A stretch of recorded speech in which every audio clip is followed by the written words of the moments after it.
Da bi lahko rekel, da zelo zadovoljen nisem, ker smo dvakrat imeli situacijo 2 golov prednosti in smo sami sebe pripeljali v situacijo, da pridemo, da trpetamo za ta izenačujoči zadetek.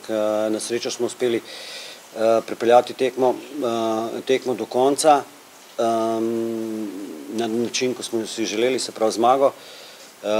Vendar sigurno je to preveč prijetih zadetkov, ne glede na to, koliko smo jih dali.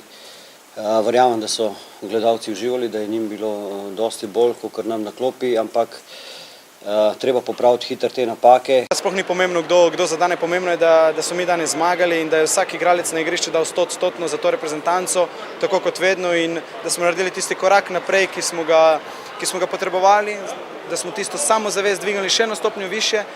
In zdaj moramo samo še nekatere stvari popraviti, ki so za popraviti, in da bomo prišli čim bolje pripravljeni za 2 tekmi kvalifikacije, ki so izredno pomembne. Jaz upam, da ta zmaga je dala tudi navijačem neko zaupanje, neko pozitivno energijo, da nas bojo prišli gledati za kvalifikacije, kajti kot prej rečeno vašim kolegom, brez navijačev bo naloga dosti težja, z navijači bo lažja prav gotovo, in upam, da je ta zmaga pripomogla tudi k temu, da bomo imeli na tekmi proti Švici res nabito poln štadion. Mi smo profesionalci, mi vedno dajemo maksimum vse od sebe, je pa res, da je dosti lepše igrati pred polnimi tribunami in pred tistim fantastičnim navijanjem, ki ga priredijo naši navijači. Ampak na nam je tudi zdaj ta naloga, da pridobimo naše navijače nazaj. Na dobri poti smo.